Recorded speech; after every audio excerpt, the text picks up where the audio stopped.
So in this lecture, we're going to be looking at the perpendicular bisector.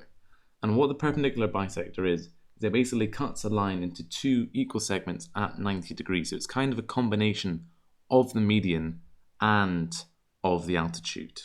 So I'll show you here. So you can see this line going along here and splitting these two into equal points. And then you rotate this slowly until here. So you now see the line is now perpendicular bisector because this line is cutting this line into two equal halves, and it is also cutting it at 90 degrees. So those are the two conditions for perpendicular bisectors. So we'll go on now to do an example of one. In this example, we're told point A is the point 1, 4, B is the point 5, minus 6.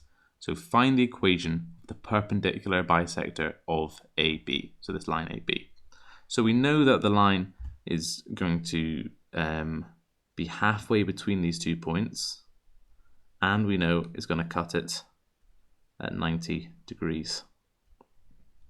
So with those two bits of information, we can work out everything we need to know.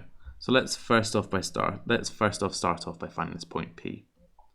So P is equal to halfway between these two, so 5 plus 1 all over 2, and 4 plus minus 6 all over 2, which is equal to 6 over 2, and 4 minus 2 over 2, which is equal to 3 minus 1. So we've already got our point P. So what do we need to know next? Well, next we need to know the gradient. Well, we can work out the gradient of AB, then we can use our relationship between perpendicular lines to work out the equation of the perpendicular bisector. So let's work out the gradient of AB. Equals 4 minus 6 all over 1 minus 5. That is equal to 10 over 4, which is also equal to 5 over 2. So, using the relationship of m1 times m2 equals negative 1, we know that the gradient of the perpendicular bisector is going to be minus 2 over 5. Okay. So I'll start a new page here so we have a bit more space to go through this. Right.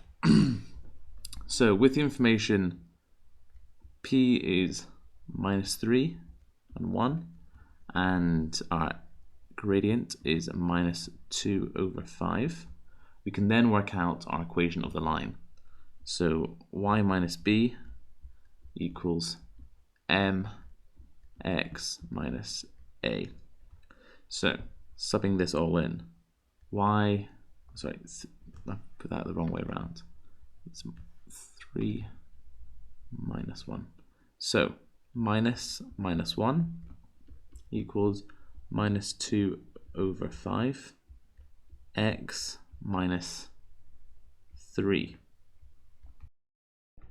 So then this becomes y plus 1 equals minus 2 over 5 x minus 2 over 5 x times, that's plus,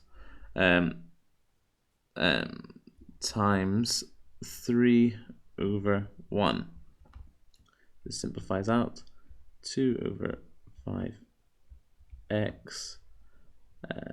Well, this was a minus as well, so this now becomes 6 over 5 plus 6 over 5 plus 5 over 5, because that 1 over there, that 1 is just equivalent to 5 over 5.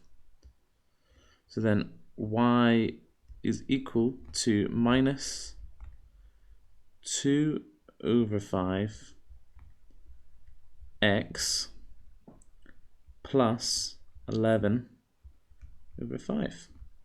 Yeah, that's your final answer. So what you need to do for perpendicular bisector, again, is a combination of the things you had to do for median and altitude.